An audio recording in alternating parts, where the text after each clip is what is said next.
before I clean all the brass off the lathe, I need to cut a piece off this bit of bar to make that end cover. I thought I had some brass plate, but it's not thick enough. I need to face that, then part the piece off, just so I can form that dome. We need a piece 6mm thick, so we'll skim it and then part it off.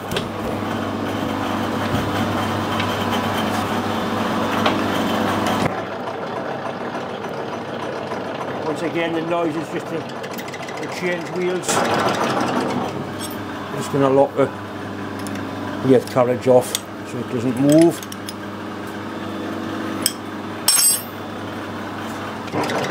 This is actually the bit of bar the lad supplied for us to do the job with in the first place. I'm going to cut a slice of it.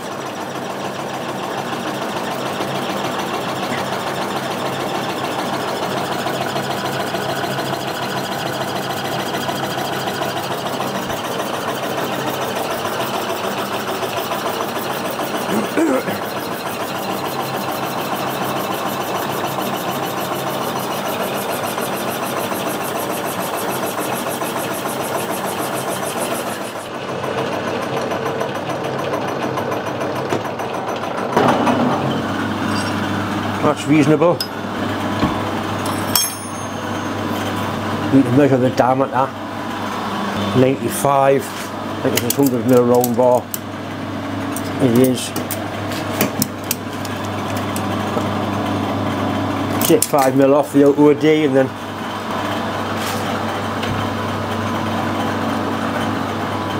I'll do it with that tool without it crashing. Looks like it.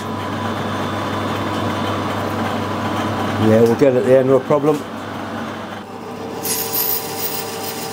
This brass literally is going everywhere. I should have a bit of cardboard to try and direct it away from us.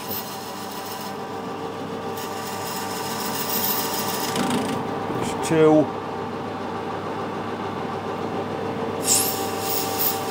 That's the 5mm.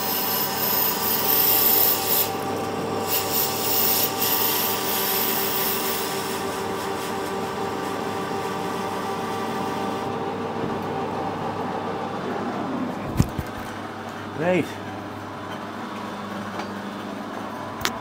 I'll definitely get the top out of that, so I need to part it off. It's 6mm. Just going to put a straight edge in there.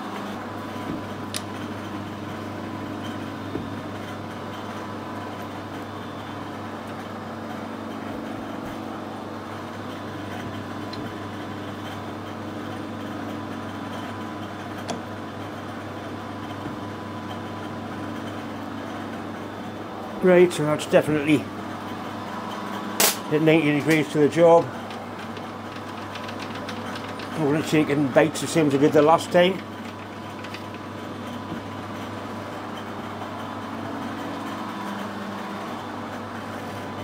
And 6mm, zero there. 6mm. I've definitely got clearance everywhere.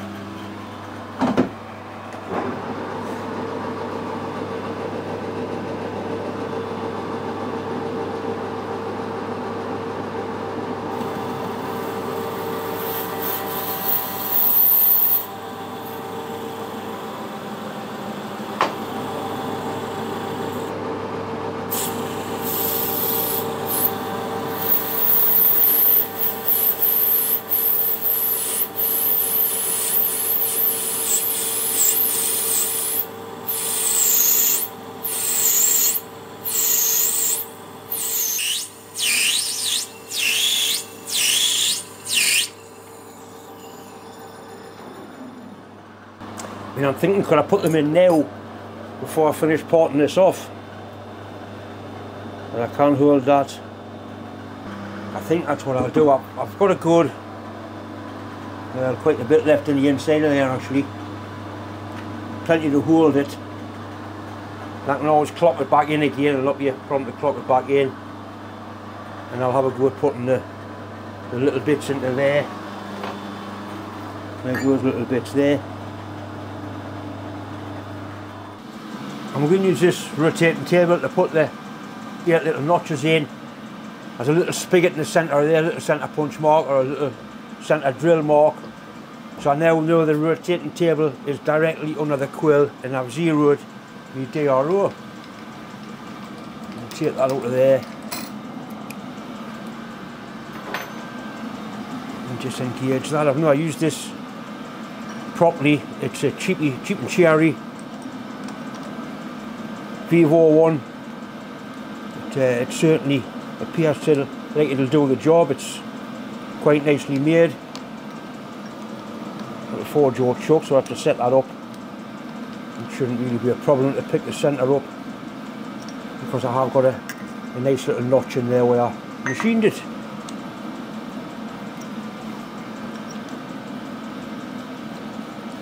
This chuck's not the best quality in the world, but for what it's going to be doing, it's certainly good enough.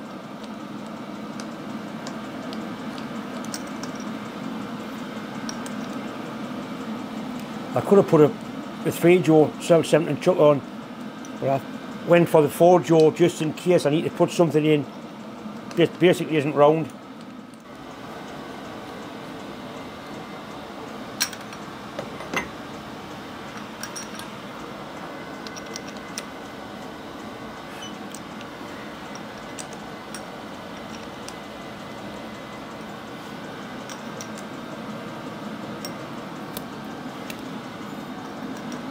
Use the lines on the body of the chuck to get sort of somewhere near.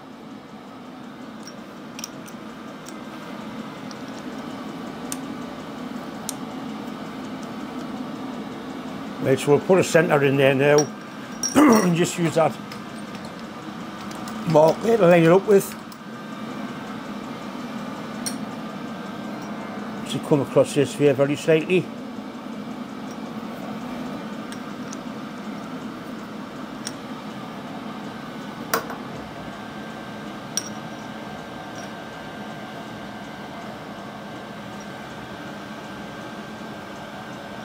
Across this way very slightly.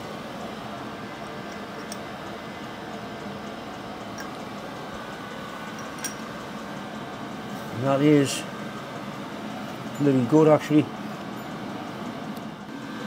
The calibration on here is more than accurate. It does obviously 360, which is a circle, and to divide a circle by 8 is 45 degrees, so it will be like 45, 90, and go on and on until we get all the way around. I've locked the y-axis off, that's that one there. I'm going to put a cutter in here and just use a cutter to put each one in turn. I'll find a cutter that's a nice size and we'll basically go from there. Right, we've got a big gnarly milling cutter in there.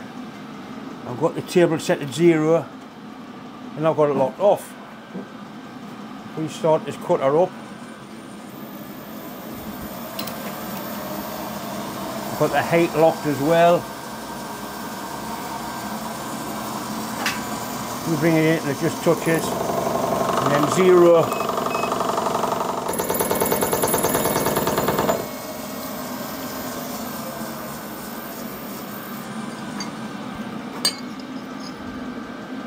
It looks like it could do the job quite nicely. Yeah, I'm not surprised really. No, I don't like that. I don't like it. Need to find something better than that. Right, I'm going to try this face mill. See what that does to it.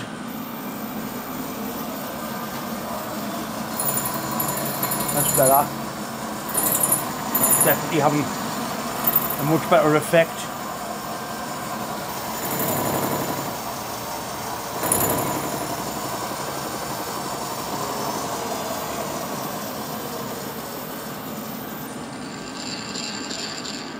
I like the look of that.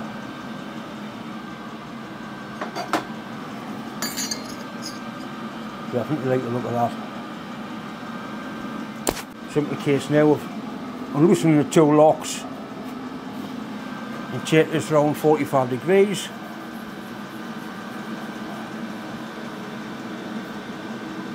There is a vernier adjustment on this, but we're not sort of interested. I'm never going to be that critical as long as we get 8 equally spaced sort of gripper things. Right. It's a simple matter of winding this in. It says 0 and we'll have 2 done.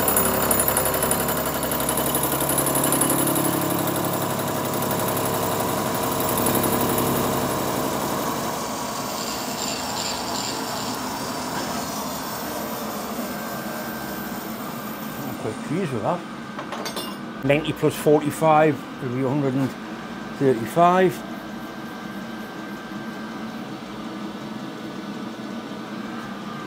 Lock these off.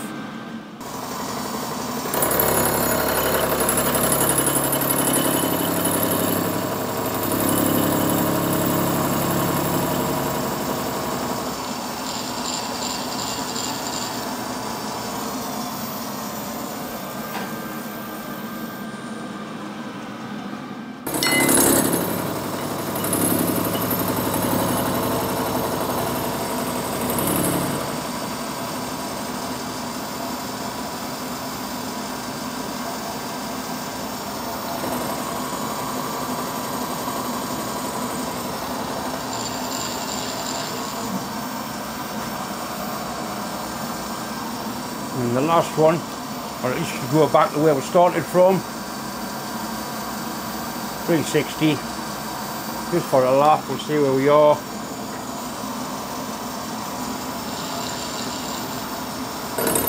Sure enough, it's where it should be.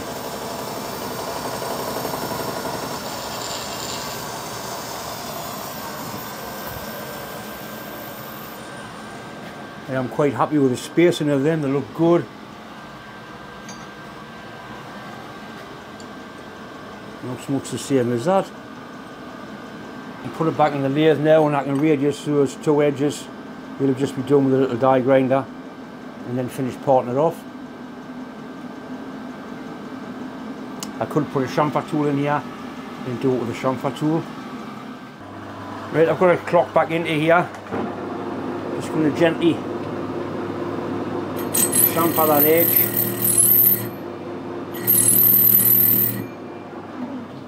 You only get finished off by hand just to make it look sort of cool, but this gives it a good start.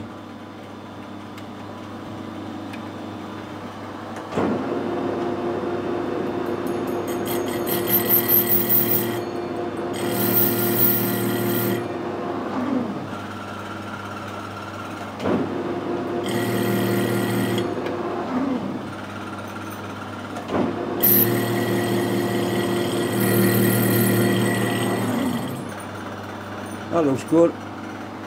Now to put the parting tool back in, finish cutting it off.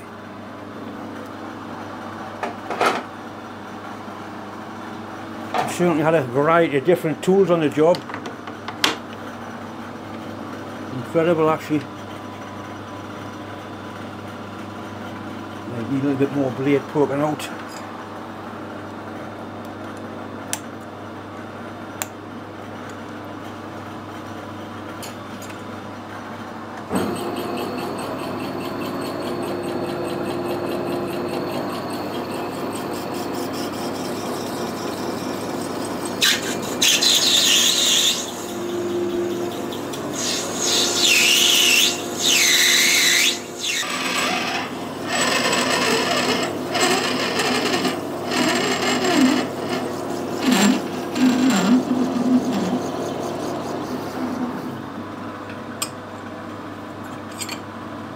Right, there you go. Right, so that gets silver still into there. Before I do that, I'll heat this up and soften it, and then I'll probably put it with a bit of tube and gently knock it down, make it concave or convex. That's the top side. So that goes like that. It'll be like that. Ring of silver soul around there, and that'll not give any problems at all. That'll be really good, goes that way. That's the lead for the thread. And then I think tomorrow's job is to clean the lathe off. It's absolutely filthy and brass. The amount of brass I've chopped up's incredible. But I'm really happy with that. It's starting to look like something now. Starting to look a little bit like the original, a little bit. This is possibly the most interesting part of the whole job. I've got to shape that, make it convex like that, then I've got to solder its threaded part onto it. That's the best finish, so we'll have that to the outside, that will be the inside. First thing I'm going to do is soften it to soften brass, heat it up to like a dual red and let it cool, just the same as copper. It doesn't go as soft as copper, but it does soften it considerably. So we'll get that warmed up, let it cool down, and then have a go at sort of forming that shape. I've got a rough idea how I'm going to do it. I hope it works. There's a lot of work on into this little bit of brass, to tell you the truth, a hell of a lot of work. I'm using oxypropane. It's a little bit temperamental until you get it to settle. Once it settles, it's pretty good. It's a really hot flame, not as hot as oxyacetylene, you can't weld with it, but it certainly gets pretty good. If this isn't supplying enough heat, I can put a cutting torch on, but I think I'm going to put the light on and we can actually see when it starts to go red. I don't want to melt it. If the camera's picking the light up there, yeah it is. Getting a little red tinge to it there.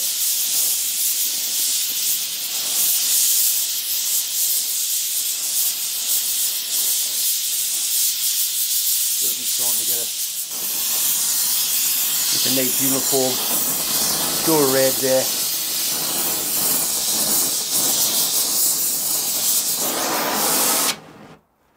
And that's pretty. Could be anything than that. This might look like the bottom of an oxy cylinder because it is the bottom of an oxy cylinder, which got a decent curve in it, very similar to that. And I've got a cannonball that I can use to form it into there. I think I should really have had one of those hammers with a wooden head on, but I haven't got one of them.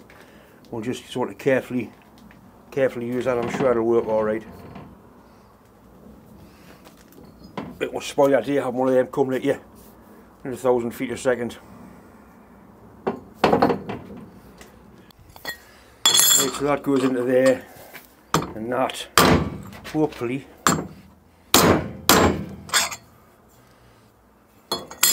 should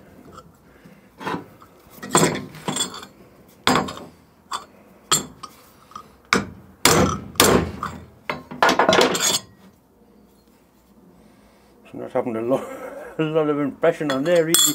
The press might have been handy. I have got a press, but it's lent out. I might try doing this hot. I may get a better result if it's hot, because there's not much happening to it there. We'll warm it up again. It has moved a little bit. Right, this time it's hot. Red hot in fact. You can't see the red colour in the light in here.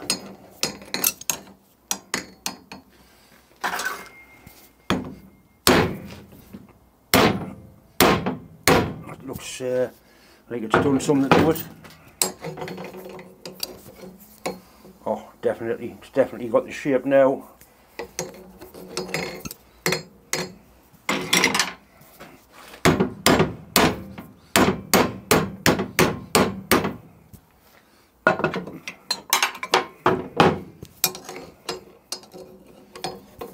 That looks good.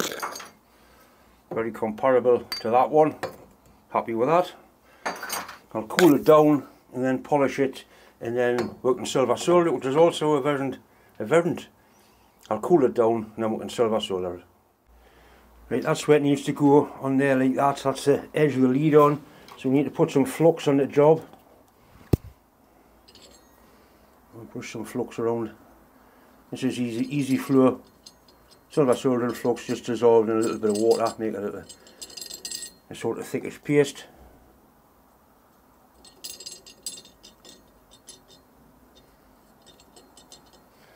Right, that goes on there like that. I've certainly got plenty of flux on it. I don't want to be scrimping on flux. It will be going to get cleaned when it's finished, so line it up nicely. Right.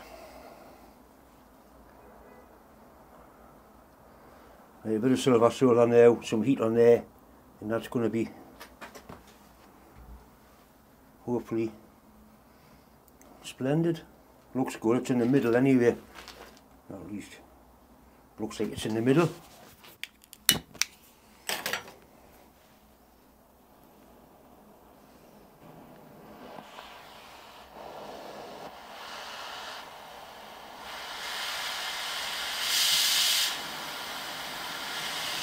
Right, I want a bit general heat round the whole job now.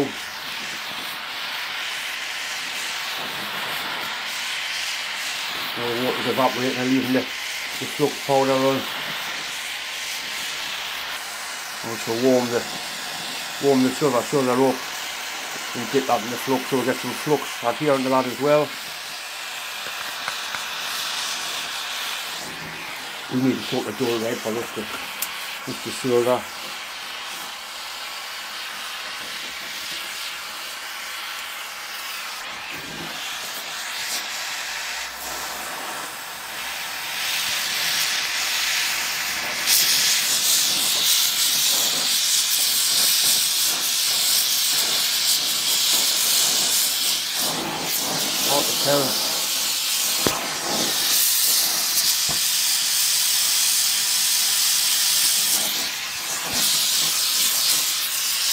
Not be far away.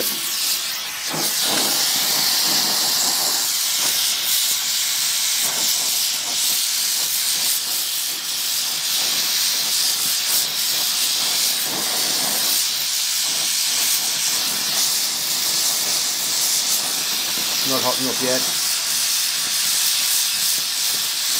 The ring's hot enough, but the base is not. That's better. It doesn't take a great deal of sugar. It's the same beans all you need. So the sugar is flowing on by itself. The two reactions dragging it round. Don't want so much on.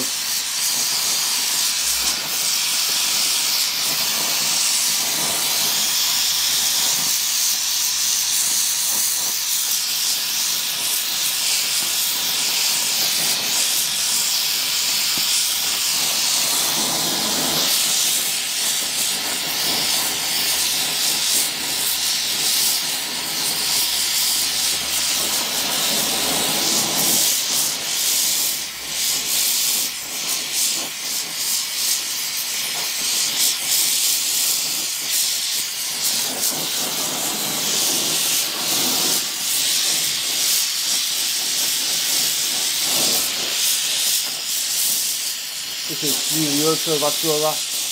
It'll have cadmium in it. It's not very good for you. But by price it works.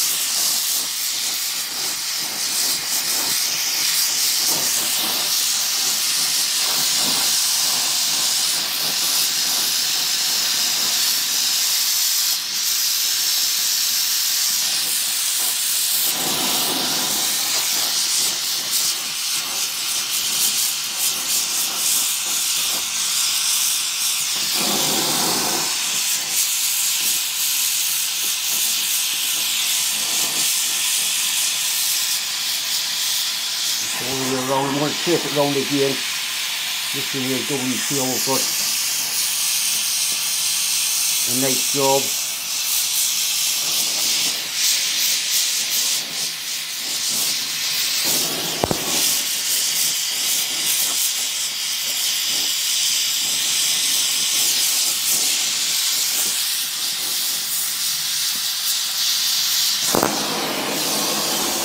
Happy with that.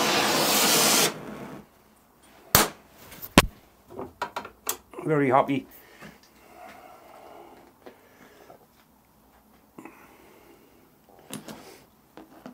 Make sure the solder is off properly, then I put it in some water. It helps to get the flux off it.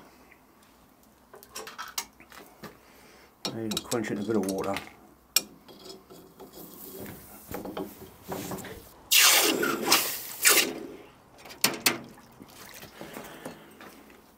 Right, so what we've got now is a proper job. I want these edges, the die grain on there just to kill the sharpness Beautiful silver solder joint all the way around. The solder's just starting to come through.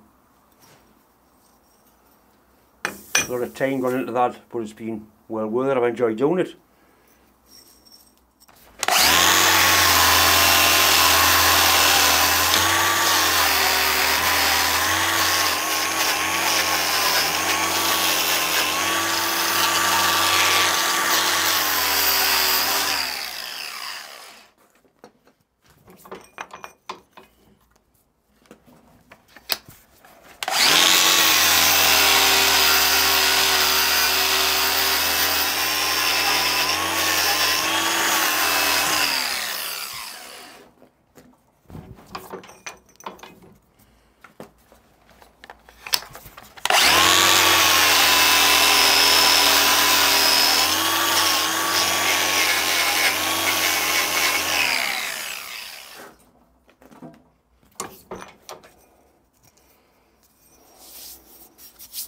I like it. The one last machine in operation, and I forgot to video it. I put it back in the Forjo chuck and I machined the mating face so you can see the clean brass band so it seals up. You can also see, if you look really close, the silver solder coming through the joint, so it's a 100% penetration joint.